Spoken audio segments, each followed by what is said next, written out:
acaso Dios no hará justicia? Muy bien, estimados hermanos, querida Iglesia del Señor, también estamos contentos en el día de hoy porque nos visita una hermana, Joana, y es un gusto también tenerla con nosotros, participar de este culto y también, pues todos juntos, como un solo pueblo que somos, ir a la palabra del Señor. Y sin más demora, Iglesia del Señor, os invito a abrir vuestras Biblias en el Evangelio según Lucas. Evangelio según San Lucas, capítulo 19, versículos 28 al 44. La lectura es un poco extensa, pero es necesario leer toda esta porción. Evangelio según San Lucas, capítulo 19, versículos 28 al 44. Dice así la santa palabra del Señor. Dicho esto, iba delante subiendo a Jerusalén, y aconteció que llegando cerca de Betfagé y de Betania, al monte que se llama de los Olivos, envió dos de sus discípulos, diciendo: id a la aldea de enfrente, y al entrar en ella hallaréis un pollino atado, en el cual ningún hombre ha montado jamás. Desatadlo y traedlo. Y si alguien os preguntare: ¿por qué lo desatáis?, le responderéis así: porque el Señor lo necesita. Fueron los que habían sido enviados y hallaron como les dijo. Y cuando desataban el pollino, sus dueños les dijeron: ¿por qué desatáis el pollino? Ellos dijeron: porque el Señor lo necesita. Y lo trajeron a Jesús, y habiendo echado sus mantos sobre el pollino, subieron a Jesús encima, y a su paso tendían sus mantos por el camino. Cuando llegaban ya cerca de la bajada del monte de los Olivos, toda la multitud de los discípulos, gozándose, comenzó a alabar a Dios a grandes voces por todas las maravillas que habían visto, diciendo: bendito el Rey que viene en el nombre del Señor, paz en el cielo y gloria en las alturas. Entonces algunos de los fariseos de entre la multitud le dijeron: Maestro, reprende a tus discípulos. Él, respondiendo, les dijo: os digo que si estos callaran, las piedras clamarían. Versículo 41. Y cuando llegó cerca de la ciudad, al verla, lloró sobre ella, diciendo: oh, si también tú conocieses, a lo menos en este tu día, lo que es para tu paz. Mas ahora está encubierto de tus ojos. Porque vendrán días sobre ti, cuando tus enemigos te rodearán con vallado, y te sitiarán, y por todas partes te estrecharán, y te derribarán a tierra, y a tus hijos dentro de ti, y no dejarán en ti piedra sobre piedra. Oiga bien, hermano querido, por cuanto no conociste el tiempo de tu visitación. Por cuanto no conociste el tiempo de tu visitación. Padre, gracias por tu palabra, Señor. Un domingo más, Señor, podemos abrir tu palabra, Señor, y ver lo que nos quieres hablar, Señor, esta mañana, Padre. Es un tremendo privilegio, Señor, que no entendemos bien, Señor, este tremendo privilegio de abrir tu palabra, Señor, y poder compartirla, poder predicarla, poder exponerla, Señor, y atender a tu palabra, Señor. Te pido que nos des un corazón, Señor, sincero, Señor, para venir delante de tu presencia, Señor, para atender a tu palabra, Señor, para escuchar tu palabra, Señor, para aprender de tu palabra, pero sobre todo para aplicar tu palabra a nuestra vida personal, Señor, a nuestra vida cotidiana, Señor.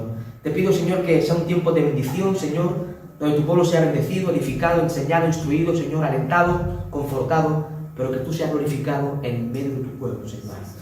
Te doy gracias por este tiempo, gracias en el nombre de Cristo Jesús. Amén y amén. Este pasaje que hemos leído, esta porción tan tremenda, nos narra, nos presenta lo que se viene conociendo como la entrada triunfal. La entrada triunfal.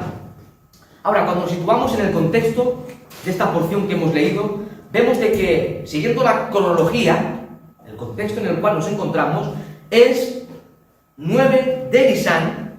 Nisan, en el calendario hebreo, corresponde a nuestro abril. 9 de Nisan, de abril, del año 30 después de Jesucristo. Tuvo lugar en este día, en este momento, en estas fechas, lo que se viene llamando la entrada triunfal de Jesús en Jerusalén. Estimados hermanos, nos encontramos, en esta porción, nos encontramos ya al final, hacia el final de la vida y del ministerio de Jesús. Recordemos algo importante. Jesús comenzó su ministerio, según Lucas capítulo 3, versículo 23, a la edad de unos 30 años. A la edad de 30 años Jesús comenzó su ministerio público en Israel. Y cuando seguimos la cronología, cuando seguimos los pasos de Jesús en los evangelios, vemos que Jesús comenzó su ministerio en la parte sur de la Palestina, en la parte de Judea. Y allí estuvo ministrando por un año. Allí comenzó su ministerio Jesús, en Judea, por un año. Después, cuando seguimos leyendo la palabra de Dios, especialmente los evangelios, vemos que Jesús se traslada a la parte norte de la Palestina, a la parte norteña, a la Galilea de aquella época, y con su centro de operaciones en Capernaum. Ahí tenía Cristo su centro de operaciones donde desarrollaba su ministerio público en Galilea. Ahí estuvo por 2 años ministrando. Ahora vemos a Jesús en este capítulo, en esta porción que hemos leído. Vemos a Jesús dirigirse a Jerusalén, a la capital de Israel, para cumplir su plan, para cumplir con el plan que Dios diseñó en la eternidad. Cristo vino a este mundo no para reinar, vino a morir en una cruz por ti y por mí. Amén. Ahora Cristo se disponía a subir a Jerusalén para llevar a cabo su misión. El Padre le encomendó una misión, el Padre envió al Hijo con un propósito bien particular, no solamente revelar a Dios, que era el propósito también principal. Cristo vino a revelarnos a Dios, pero Cristo vino a llevar a cabo su misión en esa cruz del Calvario. Y ahí vemos a Cristo yendo hacia Jerusalén para cumplir con su misión de ir a la cruz. Ahora, la entrada triunfal, hermanos queridos, narrada en este capítulo, tuvo lugar el día domingo, el domingo de Ramos, que se suele llamar. Pero es curioso notar, Iglesia del Señor, que el viernes próximo, de la semana próxima, ¿verdad?, tendría lugar el arresto, la muerte de nuestro Señor y Salvador Jesucristo. Alrededor de una semana después iba a ser crucificado nuestro Salvador. Ahora, hermanos queridos, esta entrada triunfal de Jesús en Jerusalén es algo que estaba profetizado por los profetas de la antigüedad. Y ya el profeta Zacarías, alrededor de 6 siglos antes de Cristo, anunció este acontecimiento. Os invito, abra su Biblia al libro del profeta Zacarías. Libro del profeta Zacarías, capítulo 9, versículo 9. Zacarías 9:9. El profeta Zacarías está alrededor del 520 a.C. y ya anuncia lo que iba a tener lugar. Notad lo que dice la palabra de Dios. Zacarías 9:9. Alégrate mucho, hija de Sión. Da voces de júbilo, hija de Jerusalén. He aquí tu rey vendrá a ti, justo y salvador, humilde y cabalgando sobre un asno, sobre un pollino, hijo de asna. Qué tremendo es esto. 520 años antes de este acontecimiento, Dios reveló al profeta Zacarías lo que iba a tener lugar en Jerusalén. Ahora, el evangelista Mateo, el otro autor, Mateo, él, como todos saben, él escribe a judíos. Lucas escribe a griegos, a gentiles, pero Mateo, como judío que era, escribe a una comunidad judía. Y él va siguiendo en su evangelio cómo las profecías del Antiguo Testamento se cumplen perfectamente en la persona, obra y misión de Jesús. Y notad lo que dice Mateo capítulo 21. Mateo capítulo 21, versículos 4 y 5, dice así: todo esto aconteció para que se cumpliese lo dicho por el profeta cuando dijo: decid a la hija de Sión, he aquí tu rey viene a ti, manso y sentado sobre un asna, sobre un pollino, hijo de animal de carga. Tremendo. Aquí vemos, hermanos queridos, el cumplimiento total, absoluto y perfecto de la profecía bíblica. Estimados hermanos, esto nos muestra una vez más que todas las promesas tienen cumplimiento. Cuando estudiamos la vida de Cristo, la cristología, vemos que en su primer advenimiento, es decir, en su primera venida a este mundo, se cumplieron al pie de la letra más de 300 profecías en su persona, obra y misión. Es tremendo. Aquí vemos de que la Biblia, la palabra de Dios, es infalible, no falla. La palabra de Dios es inerrante, no tiene error de ningún tipo. la palabra de Dios tiene cumplimiento. Y hermanos queridos, esto trae consuelo a nuestras vidas en el día de hoy, porque encontramos a lo largo de la Sagrada Escritura, encontramos cientos y cientos de promesas que se van a cumplir en un momento futuro, en un momento escatológico para la Iglesia del Señor. Y eso va a tener cumplimiento sí, sí y sí. Porque Dios es veraz, porque Dios es fiel, porque sus promesas son inmutables. Amén. Y la palabra de Dios es eterna, viva, eficaz e inmutable. Ahora dice la Escritura que estando cerca de Betfagé y de Betania, estaban a unos 3 o 4 kilómetros de Jerusalén. En este contexto Jesús envía a 2 de sus discípulos para que fuesen a una aldea que estaba enfrente, para tomar un pollino. Y en esta escena podemos observar el tremendo conocimiento perfecto y absoluto de Jesús. Ahí vemos la omnisciencia de Jesús. También vemos algo importante, vemos de que Cristo es el dueño absoluto de todas las criaturas. Vemos de que Él es soberano, tiene todo bajo control. Hermano querido, Cristo tiene todo bajo control. Todas las criaturas están bajo el control total y absoluto de la soberanía de Jesucristo. Ahora el pasaje, el texto sagrado, nos enseña, ¿verdad?, que así hicieron los 2 discípulos. Los 2 discípulos fueron como Jesús les mandó, trajeron el pollino y Jesús montó en el pollino. Ahora, en el mundo antiguo, en aquella cultura de la antigüedad, montar en caballo era símbolo de ir a la guerra. El caballo era símbolo de guerra. Cuando los romanos montaban caballo era para ir a salir a pelear con otros pueblos, con otras naciones, símbolo de guerra. Pero montar en un asno era símbolo de paz. Era símbolo de paz. Dice un autor que este texto no presenta una entrada triunfal en el sentido de las procesiones romanas. Es la recepción que le hace Jerusalén a un rey manso y pacífico. Ahora, hermanos queridos, Iglesia del Señor, el Verbo de la gloria, el Rey de reyes, Señor de señores, Dios encarnado, vino a este mundo para traer un mensaje de paz. Vino a traer un mensaje de paz. No solamente vino a traer un mensaje de paz. El mundo, recordemos, estaba enemistado con Dios por su pecado. Pero Cristo vino a este mundo para reconciliar a este mundo caído, perdido, que vivía de espaldas a su Creador, para reconciliarlo con Dios y que se produjese la paz entre Dios y nosotros. Entre Dios y cada uno de nosotros. Para esto vino Cristo. Para esto vino Cristo. Para reconciliarnos con el Padre. Trajo un mensaje de paz. Y por su obra perfecta en la cruz gloriosa, hizo posible la paz entre Dios y nosotros. Ahora, en el pasaje paralelo, en Mateo capítulo 21, se expresa que había, en este acontecimiento, había una multitud muy numerosa, dice Mateo capítulo 21. Y recordemos algo importante. Cuando estudiamos un poquito acerca de la geografía de aquella época y de la cultura de aquella época, podemos ver que en Jerusalén, en el siglo I, en tiempos de Cristo, Jerusalén tenía una población de unos 700.000 habitantes, nada más. 700.000 habitantes. Vamos a meternos en esa ciudad de Jerusalén. Jerusalén, en el siglo I, en tiempos de Cristo, tenía una población de 700.000 habitantes. Pero en tiempos de Pascua, recordemos de que estamos en el tiempo de la Pascua, de esta fiesta, donde todos los judíos vivieran donde vivieran, unos vivían en Babilonia, otros en Egipto, otros en Mesopotamia, sea donde sea, tenían que subir todos a celebrar la Pascua en la ciudad de Jerusalén. Así lo manda la ley de Moisés. Pues esta población de 700.000 habitantes, en tiempos de Pascua, convergían en Jerusalén más de 3 millones de personas para celebrar la Pascua. Para celebrar la Pascua como Dios había instituido. Ahora, no sabemos exactamente cuántas personas habían, pero sin duda habían millones de personas. El historiador judío Flavio Josefo, un historiador que vivió en época de Jesús, él dice que en tiempos de Pascua se reunían 2 y 3 millones de personas.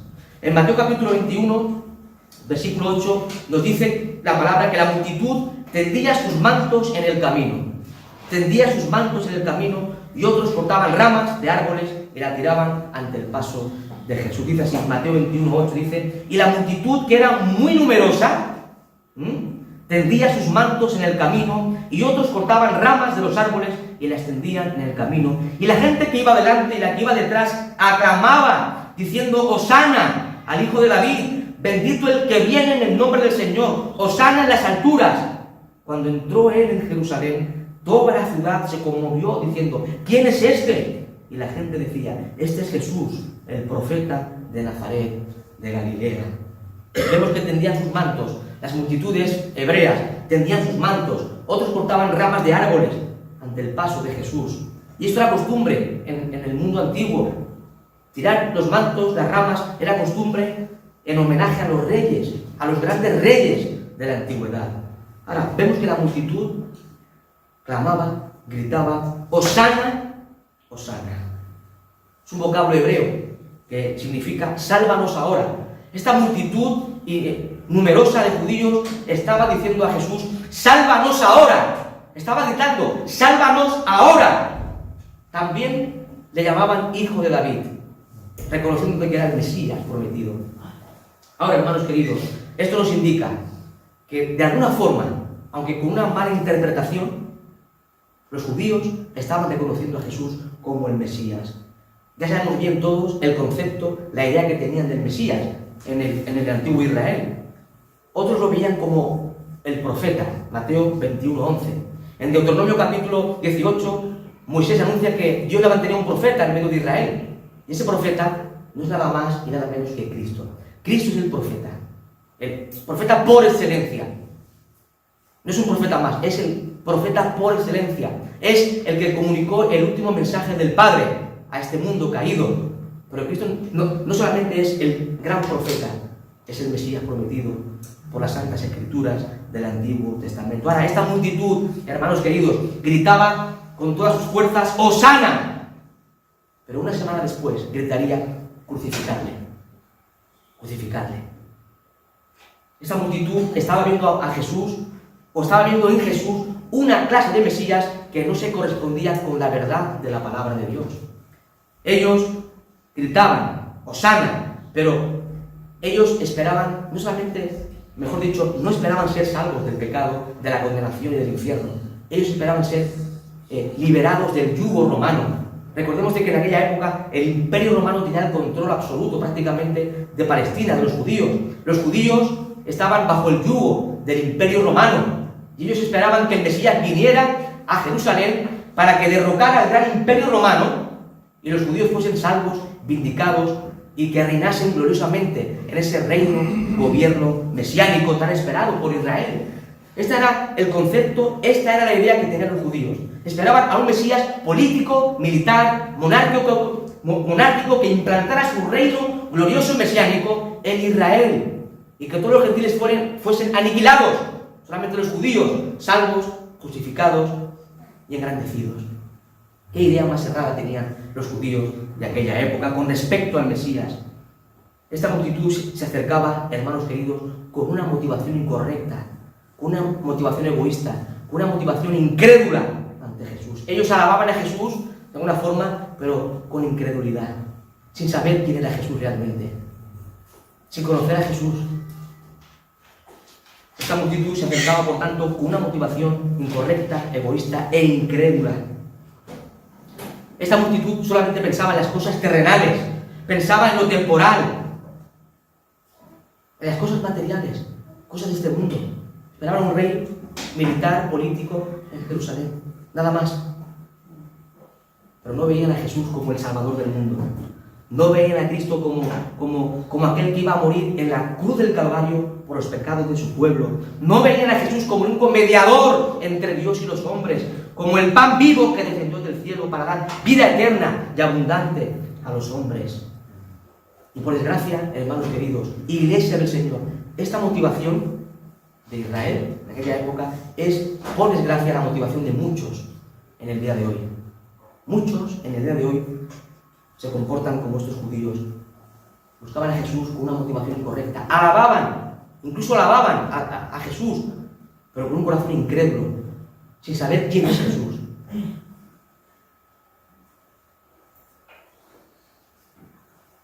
Muchos se acercan en el día de hoy a Jesús meramente para obtener los anhelos, los deseos de su corazón, para recibir de Jesús solamente milagros, bienestar, trabajo, salud, etcétera, etcétera, etcétera. Esta es una motivación incrédula y equivocada. No te puedes acercar a Jesús meramente para obtener los deseos de tu corazón, o tu bienestar personal, o muchos milagritos, o bienestar, trabajo, salud. No es así, hermano. Esta es una motivación incorrecta. No podemos alabar al Señor para que nos dé estas cosas. Debemos acercarnos a Jesús. Debemos postrarnos a los pies de Cristo porque reconocemos que estamos totalmente perdidos sin Cristo. Porque comprendemos que necesitamos un suficiente Salvador, que es Cristo. Porque reconocemos que sin Cristo estamos totalmente perdidos y arruinados. Esa debe ser nuestra motivación al acercarnos a Cristo. Hermanos queridos, hermano y hermana, pregúntate en esta mañana. No respondas, examina tu vida, tu corazón. ¿Por qué te acercas a Jesús? ¿Por qué alabas a Jesús? ¿Cuál es tu motivación? ¿Por qué vienes a este lugar el domingo para adorar a Jesús? Para alabar su nombre. ¿Con qué motivación te acercas a Jesús y le pides? Quizás vienes al culto dominical para encontrarte con un Jesús genio de la lámpara. Muchas veces pasa esto.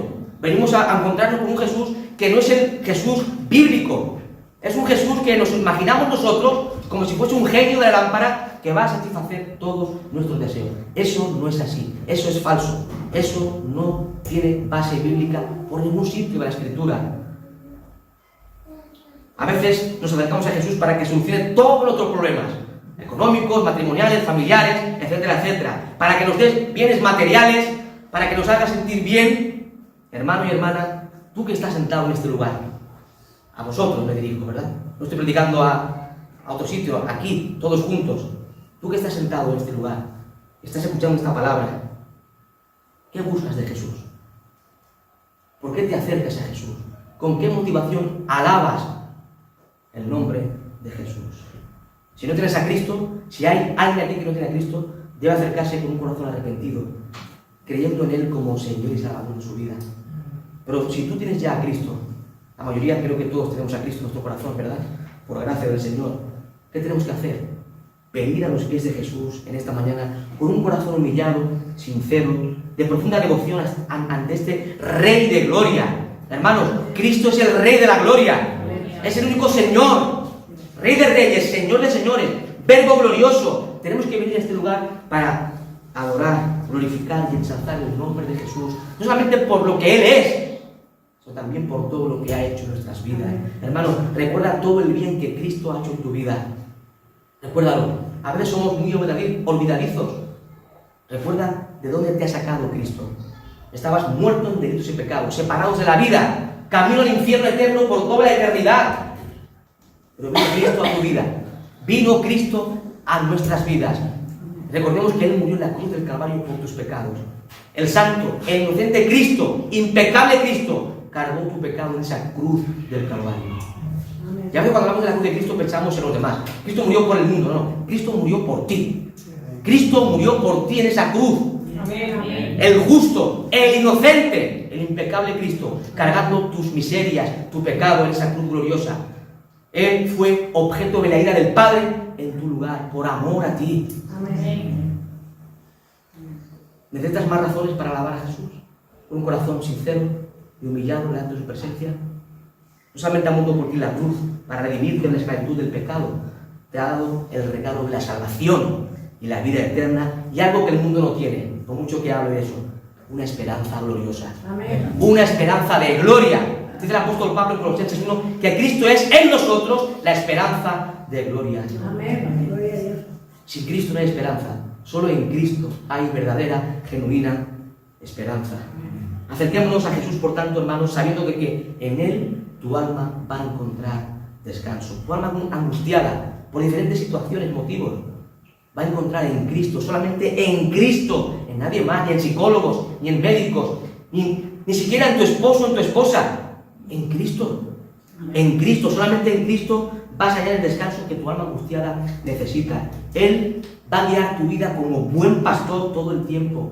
Aun cuando más sufres, Cristo, este Rey de Gloria, va a estar a tu lado, sufriendo contigo en todo momento. Ese buen pastor. Ven a Jesús en esta mañana con un corazón sincero porque reconoces que Él es suficiente. Cristo es todo suficiente. Todo lo que necesitas se llama Cristo. No necesitas más, hermano, hermana. No necesitas nada más. Teniendo a Cristo, lo tienes todo. Estamos completos en Cristo. Tenemos que venir a Cristo y ver a Cristo como nuestro Salvador, nuestro buen pastor, tu protector, tu consolador, tu guiador y tu sustentador. Este es el Cristo de la Biblia. A veces nos presenta un Cristo muy teológico, muy histórico. Hermanos, el Cristo de la Biblia es un Cristo real y vivo que vive en nosotros y que está a nuestro lado en los momentos más difíciles de nuestra vida. Es el Cristo de la Biblia.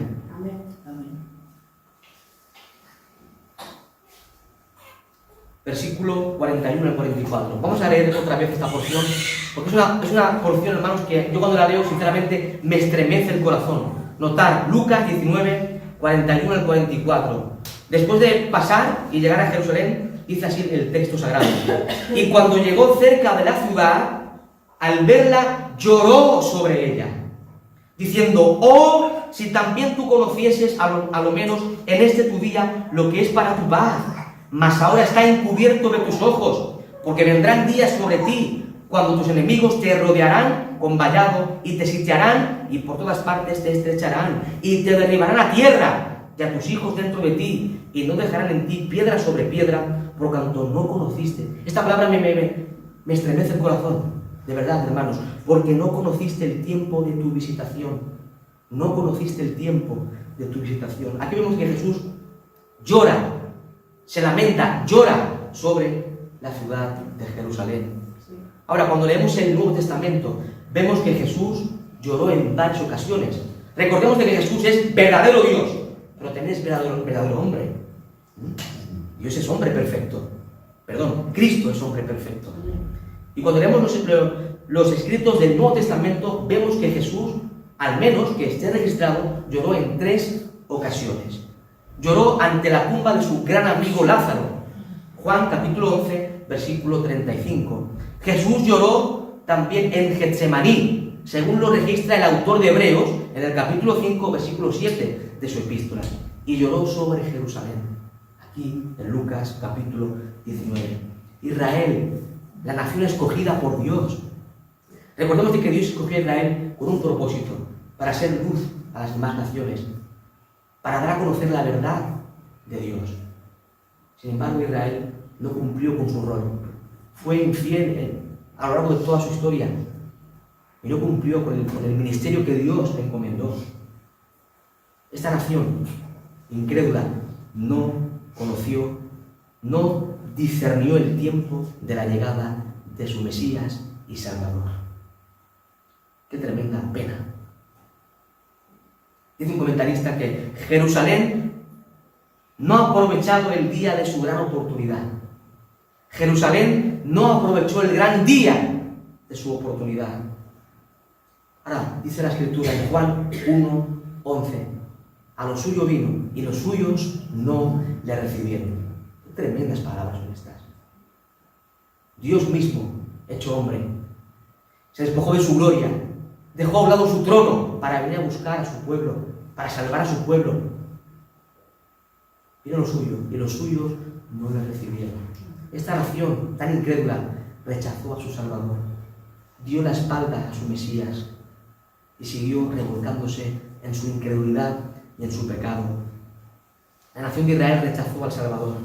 Como consecuencia, vino terribles juicios sobre el pueblo de Israel, que hasta el día de hoy lo podemos ver en su historia. No quedará piedra sobre piedra en el templo. Y esto tuvo cumplimiento, hermanos queridos. Esto se cumplió en el año 70 después de Cristo. Sabemos todos por la historia de que en el año 70 después de Cristo, el general romano Tito destruyó Jerusalén y el templo de Jerusalén. Fueron llevados cautivos más de 97.000 judíos y murieron más de 1 millón de judíos en aquella masacre. Dice el versículo 44, Jesús anuncia esto, anuncia el juicio que iba a venir sobre Israel. Dice: y te derribarán a tierra y a tus hijos dentro de ti, y no dejarán en ti piedra sobre piedra, por cuanto no conociste el tiempo de tu visitación. Vino el juicio de Dios sobre este Israel incrédulo. Hermanos queridos, el mundo no se da cuenta, El mundo no está aprovechando el día de que hoy es día de salvación. Hermanos queridos, Dios, este Dios admirable y glorioso, está extendiendo su mano de gracia a este mundo perdido que se pierde sin Él. Pero llegará el tiempo, llegará el momento cuando no va a haber más oportunidades y vendrá el juicio justo, el justo juicio de Dios sobre esta humanidad caída, pecadora, incrédula y rebelde. Dice el apóstol Pablo en Hechos capítulo 17 que Dios ha establecido, Dios ha determinado un día concreto para juzgar al mundo por medio del juez del universo que es Jesucristo. Todos los seres humanos de este mundo, grandes, pequeños, ricos, pobres, creyentes, no creyentes, vamos a comparecer delante del juez de toda la tierra, que es Jesucristo. El mundo de hoy no está reconociendo el tiempo de gracia, donde Dios extiende su mano de amor, de misericordia hacia nuestras vidas. Pero notad lo que dice el libro del profeta Isaías. Isaías capítulo 55, versículos 6 y 7. Libro del profeta Isaías capítulo 55, versículos 6 y 7. Este es un llamado de Dios a los hombres y mujeres. Dice la Escritura: buscad a Jehová mientras puede ser hallado, llamadle en tanto que está cercano. Deje el impío su camino y el hombre inicuo sus pensamientos, y vuélvase al Señor, a Jehová, el cual tendrá de él misericordia, y al Dios nuestro, el cual será amplio en perdonar. Dios está llamando a hombres y mujeres de este mundo que se pierden sin Él. Buscad al Señor, porque un día llegará su fin. No habrá más oportunidad para el hombre, y Dios va a derramar su ira, su juicio sobre los hombres y mujeres incrédulos de esta tierra. Esto debe llevarnos a nosotros a predicar el Evangelio a los demás. Tenemos familiares, ¿verdad? Hermanos, hermanas, tíos, algunos padres, da lo mismo, que no conocen a Cristo y que un día van a comparecer delante de Cristo para ser juzgados y llevados al infierno. Esto debe llevarnos a comunicar a las gentes a que busquen al Señor con todo su corazón. Porque viene el tiempo cuando Cristo va a juzgar a los pecadores. Ahora, hermanos queridos, el tiempo es tiempo de que la iglesia del Señor, nosotros, todos los que estamos aquí, reconozcamos el tiempo, hermanos queridos. Es tiempo de que nosotros reconozcamos el tiempo de gracia que estamos viviendo. No sé si usted se ha dado cuenta del tiempo de gracia en el cual estás viviendo. Estamos viviendo del otro lado de la cruz del Calvario. Un tiempo de gracia cual nunca ha habido antes en la historia de la redención. Pero quizás no estamos atendiendo, no estamos contemplando el tiempo en el cual estás viviendo, hermano querido. El Señor nos da la oportunidad hoy, no solamente de predicar el Evangelio a los perdidos, no solamente de trabajar para su obra y para su gloria, sino que es tiempo, algo importante, es tiempo de acercarnos a Jesús, y restaurar nuestra comunión con Él. Notad lo que dice el libro del Apocalipsis, hermanos y hermanas. Libro del Apocalipsis, capítulo 3, versículo 20. Libro del Apocalipsis, capítulo 3, versículo 20. Son palabras de Jesús. Estaba allá afuera de una iglesia local. No estaba dentro de la iglesia, estaba en las puertas. Pero notad las tremendas palabras, la misericordia de Jesús hacia su iglesia, hacia usted, hacia mí. Dice Cristo: he aquí, yo estoy a la puerta y llamo. Si alguno oye mi voz y abre la puerta, entraré a él y cenaré con él y él conmigo. Es tiempo de acercarnos a Jesús de una forma personal y restaurar nuestra comunión con Él. Jesús te dice, hermano y hermana, hoy, su palabra hoy te dice a tu corazón: he aquí, yo estoy a la puerta y llamo. Estoy a la puerta de tu corazón y te llamo a ti. Si oyes la voz de Jesús, Jesús te dice: si oyes mi voz, vendré a ti y cenaré contigo y entraré en una comunión profunda contigo. Hermano y hermana, pregúntate, ¿cómo está tu relación con Cristo? A nivel personal, no a nivel de iglesia, no, a nivel tu corazón y Cristo? ¿Cómo está tu relación con Cristo? ¿Dónde está Jesús en tu vida? ¿Dónde está Jesús en tu vida? Puede estar, si no está en el primer lugar, está en el último lugar. Aquí no hay zona neutra. No que tengo a Cristo en el segundo lugar. No, no. O lo tienes como todo en tu vida, en el primer lugar, o está en el sitio más lejos de tu corazón. ¿Dónde está Jesús en tu vida? Quizás no estás reconociendo, no estás viendo que Cristo está extendiendo su mano de gracia cada día hacia tu vida. Estás distraído muchas veces, ¿verdad? Distraído por las cosas de este mundo, cosas cotidianas, el trabajo, los quehaceres de casa, los hobbies. Hoy está de moda el móvil, el TikTok, el Facebook, etcétera, etcétera. ¿En qué inviertes tu tiempo, estimado hermano, estimada hermana?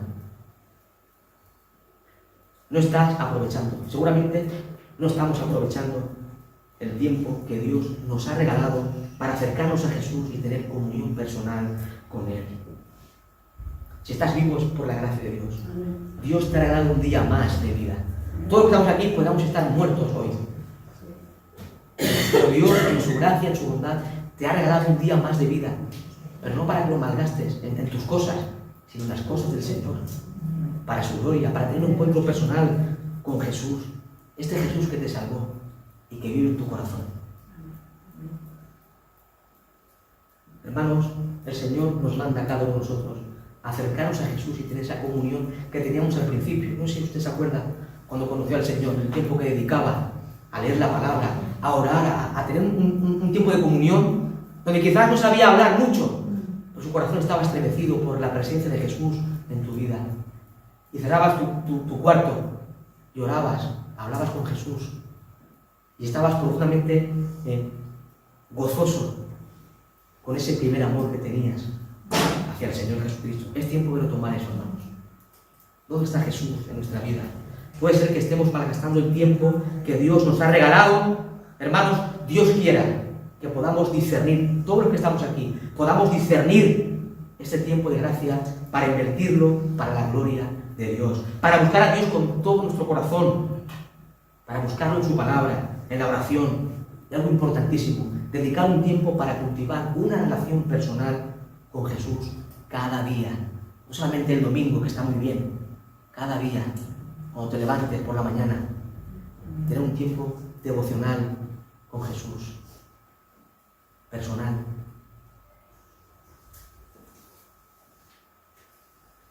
En este pasaje que hemos leído podemos ver la infinita misericordia de Jesús hacia los que sufren.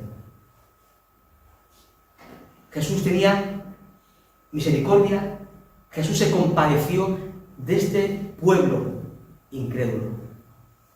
Venía el juicio de Dios sobre ellos, por su incredulidad, por su pecado. Y Jesús tuvo compasión profunda, hasta el punto de llorar por ellos. Ellos les daban la espalda a Jesús, pero Jesús lloraba por ellos. Jesús extendía su misericordia, su compasión sobre ellos. Un pueblo incrédulo, un pueblo de duro corazón, pero el Señor lloraba por ellos. Tuvo misericordia. Aquí vemos a un Jesús misericordioso, a un Jesús compasivo con aquellos necesitados. Hermanos, el Señor nos dé a nosotros, a cada uno de nosotros, un corazón como el de Cristo, para mirar como Cristo mira. Tenemos que imitar a Cristo, ¿verdad? Cristo es nuestro supremo ejemplo y modelo de vida cristiana. Imitemos a Cristo. Sigamos las huellas pisadas de Cristo. Cristo se compadeció profundamente ante esta multitud de judíos que estaban lejos de Él, lejos de la verdad, lejos de la vida. Ayúdanos, Señor, a ver cómo tú miras a los demás. Aquellos que sufren, aquellos que están pasando momentos difíciles, pero muy especialmente por aquellos que se pierden sin Cristo. Hermanos, si no somos compasivos, si no te dueles cuando ves que alguien se está perdiendo, examinemos nuestras vidas, porque tenemos que ser como Jesús, compasivos, misericordiosos, dolernos profundamente cuando alguien se está perdiendo, cuando alguien sufre. Como dice la canción, ayúdanos a mirar con tus ojos. No quiero sentir con mi corazón, quiero ser más sensible al dolor de los demás, aquellos que pasan momentos difíciles. Ahora, quizás tú, hermano y hermana que me escuchas, Quizás tú estás sufriendo. Sin duda creo que casi todos estamos sufriendo de alguna u otra forma. No hay nadie aquí inmune al dolor. Ni Cristo fue inmune al dolor, Él sufrió. Sufrió en su alma y en su cuerpo, por cada uno de nosotros. Aquí vemos a Jesús sufrir, llorar por Israel. Quizás estás sufriendo, estás angustiado por atravesar momentos de tribulación, momentos de prueba en tu vida. Pero hermano, hermana querida que estás ahí sentada, hay alguien que se compadece de tu dolor. Hay alguien que se compadece de tus lágrimas. Si Jesús se compadeció de esta multitud impía, pecadora, que se rebelaba contra Él, ¿cuánto más se va a compadecer de ti? Parece que no hemos entendido bien aún a Cristo. Si Jesús lloraba por estos incrédulos, impíos, pecadores, que no querían saber nada de Cristo, que le daban la espalda, y aún Jesús mostraba su compasión, su misericordia. ¿Cuánto más va a tener Jesús compasión de tu vida? ¿No te has preguntado alguna vez? Dice la Escritura en Hebreos, abra su Biblia, vamos concluyendo, Hebreos capítulo 4, es un texto que deberíamos guardar en nuestro corazón, hermano, de nuestras mentes. Hebreos capítulo 4, versículo 15, hablando de Cristo, dice así la Sagrada Escritura: porque no tenemos un sumo sacerdote que no pueda compadecerse de nuestras debilidades, sino uno que fue tentado en todo según nuestra semejanza, pero sin pecado. Acerquémonos pues confiadamente al trono de la gracia, para alcanzar misericordia y hallar gracia para el oportuno socorro. Hermanos, tenemos un gran sumo sacerdote que es Cristo. Amén. Se compadece de nuestras debilidades. Cristo se compadece de tu dolor, de tus lágrimas, de tus debilidades personales. No es un Cristo teológico, no es un Cristo histórico, es un Cristo personal que está a nuestro lado en los momentos más difíciles. Solo Jesús conoce la angustia de tus lágrimas. Hermano y hermana, ni los mejores amigos, ni los más llegados, ni los más cercanos a nosotros, familiares, conocen tus lágrimas, nadie. Ni tu mujer, ni tu marido. Jesús conoce verdaderamente tus lágrimas. Por tanto, hermano y hermana, ven hoy a Jesús en esta mañana. Ven a Jesús con tu corazón sincero y humillado, porque Jesús tiene cuidado de ti. Echa tu ansiedad sobre las espaldas del Señor Jesucristo. Qué consuelo, hermano querido, saber que Jesús, que es el Dios soberano, que es el Dios de la gloria, se compadece de ti y está a tu lado en los momentos más difíciles de tu vida. Este es el Cristo de la Biblia, un Cristo vivo, un Cristo real, cercano a su pueblo. Padre, gracias por este tiempo, Señor.